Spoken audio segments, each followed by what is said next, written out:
اعوذ باللہ من الشیطان الرجیم، بسم اللہ الرحمن الرحیم۔ السلام علیکم ورحمۃ اللہ وبرکاتہ۔ عزیز طلباء طالبات، امید ہے آپ لوگ خیر و عافیت سے ہوں گے۔ اللہ پاک آپ کو اور آپ کے اہل خانہ کو اپنے حفظ و امان میں رکھے۔ کل بیٹے ہم لوگوں نے سبق مرزا محمد سعید کے پہلے 2 صفحات کی ریڈنگ کی تھی، تو آج ہم وہیں سے ریڈنگ سٹارٹ کریں گے، لیکن میں چاہوں گا کہ آپ کو ریڈنگ کرنے سے پہلے سبق کے جو ابتدائی 2 صفحات ہیں ان کا مختصر سا خلاصہ آپ کے سامنے رکھ دوں، تاکہ آپ کو پورے کا پورا چیپٹر جو ہے وہ ذہن نشین ہو جائے۔ تو آئیے پہلے سبق کے خلاصے کی طرف چلتے ہیں۔ جتنا سبق ہم لوگوں نے پڑھ لیا ہوا ہے اس کے بعد وہیں سے آگے سے ریڈنگ سٹارٹ کریں گے اور اس کے ورڈ میننگ وغیرہ کریں گے۔ جی بیٹے، سبق کا عنوان ہے مرزا محمد سعید اور اس کے مصنف ہیں شاہد احمد دہلوی۔ تو شاہد احمد دہلوی نے بیٹے اس سبق میں مرزا محمد سعید کے انتقال کی جب ان کو خبر ملی تو اس پر پہلے پیراگراف کے اندر افسوس کا اظہار کیا ہے کہ شاہد احمد دہلوی کہتے ہیں کہ میں صبح اخبار پڑھ رہا تھا تو اخبار کے اندر مجھے مرزا محمد سعید کی جو ہے انتقال کی خبر ملی، اور انتقال بھی کیا کہ انتقال کو 3 دن ہو چکا ہے۔ تو اس پر انہوں نے بہت زیادہ افسوس کا اظہار کیا کہ اتنی بڑی صاحب کمال ہستی ہیں اور علم والی ہستی ہیں، تو اتنی خاموشی سے زندگی گزاری انہوں نے، جتنی خاموشی سے زندگی گزاری اتنی ہی خاموشی سے ان کا دنیا سے انتقال ہو گیا، رخصت ہو گئے وہ۔ تو کہتے ہیں یہ سارے کا سارا جو ہے وہ افسوس اس بات پر ہے مجھے کہ زندہ قوموں کا یہ شعار تو نہیں ہوتا کہ اپنے اہل علم سے جو ہے وہ غافل ہو جائیں۔ تو یہ غفلت کہتے ہیں بہت بڑی مجرمانہ غفلت ہے، اور شاید کہتے ہیں اسی کی سزا ہے کہ ہمارے اندر سے مرزا محمد سعید کو اچانک ہی ہم سے چھین لیا گیا۔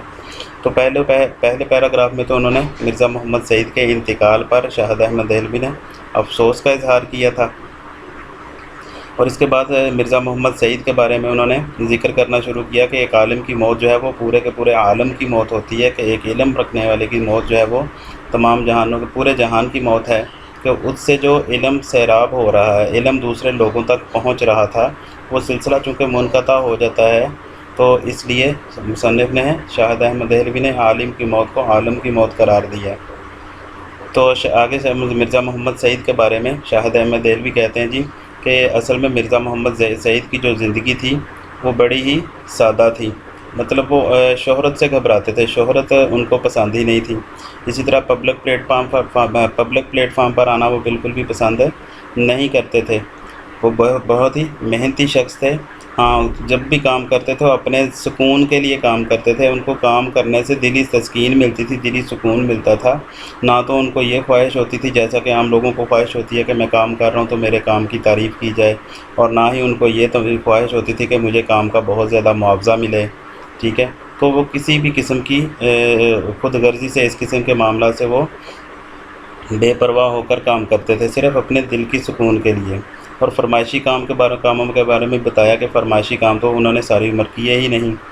تو چنانچہ انہوں نے آگے ان کی مثالیں دینا شروع کی تھی کہ سر عبد القادر نے رسالہ ایک لکھا تھا مخزن، ان کا رسالہ جاری ہوتا تھا، تو اس کے اندر بھی مرزا محمد سعید نے کچھ مضامین لکھے، لیکن خود اپنی مرضی سے، یہ نہیں کہ سر عبد القادر نے ان سے کہا تھا تو پھر لکھیں، نہیں بلکہ جب ان کا خود لکھنے کو جی چاہا تب وہ انہوں نے تحریر کی ہے۔ اسی طرح بیٹے اگلے صفحے کی طرف چلیں گے ہم لوگ، تو آپ لوگ دیکھیں گے کہ اسی بات کو مزید شاہد احمد دہلوی نے بڑھایا ہے۔ وہ کہتے ہیں کہ مرزا محمد سعید نے کبھی پیسے کے لیے نہیں لکھا تھا، پیسے کی تو وہ بالکل بھی پرواہ نہیں کرتے تھے، بلکہ پیسے کے نام پر وہ اکثر چڑ جاتے تھے، کہتے ہیں غصہ کر جاتے تھے اور ان کو منانا اکثر مشکل ہو جاتا تھا۔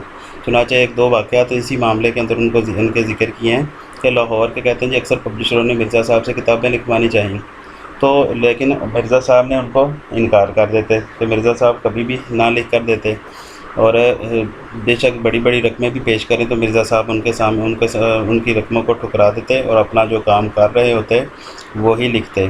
تو کہتے ہیں مرزا محمد سعید نے جب اپنا پہلا ناول یاسمین لکھا تو اپنے ایک شاگرد کو بغیر مزدوری کے ہی دے دیا، مفت میں اس کو دے دیا کہ یہ لو آپ پرنٹ کر لو، چھپوا لو۔ اور اسی طرح جب دوسرا اپنا ایک ناول تحریر کیا خواب ہستی، تو یہ بھی بغیر کچھ لیے دیے ہی چھپوا دیا۔ اسی طرح ایک اور واقعہ آگے ذکر کیا کہ ایک پبلشر صاحب جو تھے وہ دلی سے مرزا صاحب کے پاس گئے، کس مقصد کے لیے کہ ان سے ناول لکھوائیں گے۔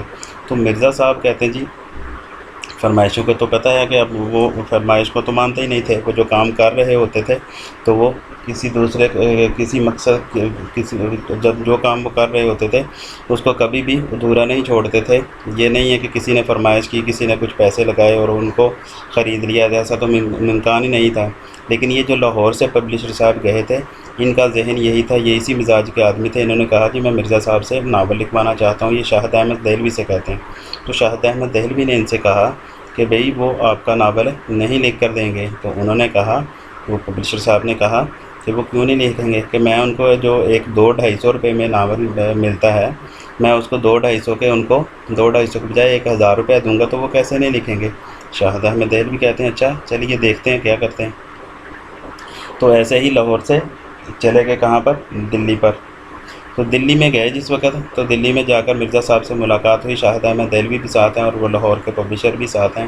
تو جا کر ان کے سامنے انہوں نے وہ سارے کا سارا معاملہ رکھا کہ آپ سے ناول لکھوانے کے لیے آیا ہوں۔ تو مرزا صاحب نے بجائے اس کے کہ وہ 1000 روپے کا سنتے، انہوں نے مرزا صاحب نے ان سے پہلے ہی ان سے کہہ دیا کہ آپ میرے ناول کے 5000 دے دیں گے یا 10000 دے دیں گے، مجھے یہ منظور نہیں کہ میں جو کام کر رہا ہوں وہ چھوڑ کر آپ کا کام کروں۔ تو بس اتنی بات سن کر وہ جو پبلشر صاحب تھے ان کے ہوش و حواس کھو گئے اور وہ وہاں سے رخصت ہوئے۔ اس کے بعد بیٹے شاہد احمد دہلوی نے مرزا صاحب کے کارناموں کا تذکرہ کیا ہے کہ مرزا صاحب کی ایک مارکۃ الآراء کتاب ہے، مذہب اور باطنیت۔ وہ کہتے ہیں جتنا بڑا کارنامہ ہے کہ اردو کی اگر 100 عمدہ کتابوں کو چھانٹا جائے تو اس کتاب کو ضرور شامل کرنا پڑے گا۔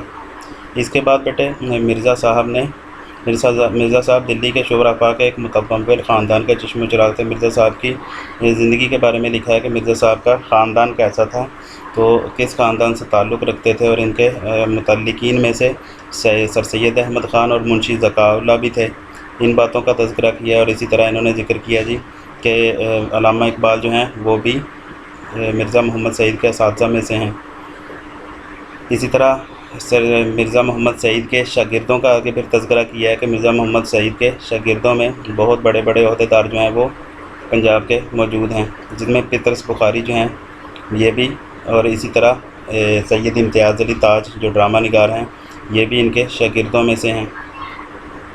آگے پطرس بخاری کے سلسلے میں ایک انہوں نے واقعہ ذکر کیا تھا، تو وہیں سے ہم لوگوں نے آگے پڑھنا شروع کرنا تھا۔ تو اس سے پہلے انہوں نے تھوڑا سا یہ بات ذکر کی تھی کہ مرزا صاحب سے صاحب علم کنہوں نے کیا، پطرس بخاری نے۔ تو بعد میں کہتے ہیں جی پطرس جو ہے وہ خود انگریزی کے پروفیسر ہو گئے، لیکن اس کے باوجود انگریزی کے پروفیسر خود بننے کے باوجود بھی اپنے استاد کی علمیت کے آگے اپنے آپ کو نکما کمتر سمجھتے تھے۔ یہ اپنے استاد کا اس حد تک پطرس بخاری جو ہے وہ احترام کرتے تھے۔ تو اسی احترام کے سلسلے میں کہتے ہیں جی ایک واقعہ جو ہے وہ آگے ذکر کیا ہے شاہد احمد دہلوی نے، جو آج کا ہمارا سبق ہے، جہاں سے ہم لوگوں نے آج پڑھنا شروع کرنا ہے۔ تو اسکرین پر بیٹے آپ کے سامنے یہ پیراگراف شو ہو رہا ہوگا کہ صفحے کے بالکل چوتھی لائن سے پیراگراف جو شروع ہو رہا ہے، یہیں سے ہم لوگوں نے آج سے پڑھنا تھا۔ تو آئیے سبق کی ریڈنگ کرتے ہیں۔ تو شاہد احمد دہلوی کہتے ہیں جی پطرس کے سلسلے میں ایک دلچسپ واقعات یاد آ گئے۔ پطرس کے سلسلے میں ایک دلچسپ واقعات یاد آ گئے۔ پطرس آل انڈیا ریڈیو کے ڈائریکٹر جنرل ہو گئے تھے، مگر پرانے دوستوں سے رسم و راہ میں ذرا بھی فرق نہ آنے پایا تھا۔ رسم و راہ بیٹے جان پہچان، مگر پرانے دوستوں سے جان پہچان میں رسم و راہ میں ذرا بھی فرق نہ آنے پایا تھا۔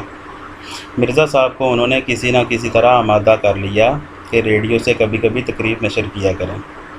مطلب ایک شاگرد نے اپنے استاد کو، شاگرد کیا ہے یعنی پطرس بخاری جو ہیں وہ آل انڈیا ریڈیو کے ڈائریکٹر ہیں، اور انہوں نے اپنے استاد کو اس بات پر آمادہ کیا کہ وہ کبھی کبھی ریڈیو کے اوپر آ کر اپنی تقریر نشر کیا کریں۔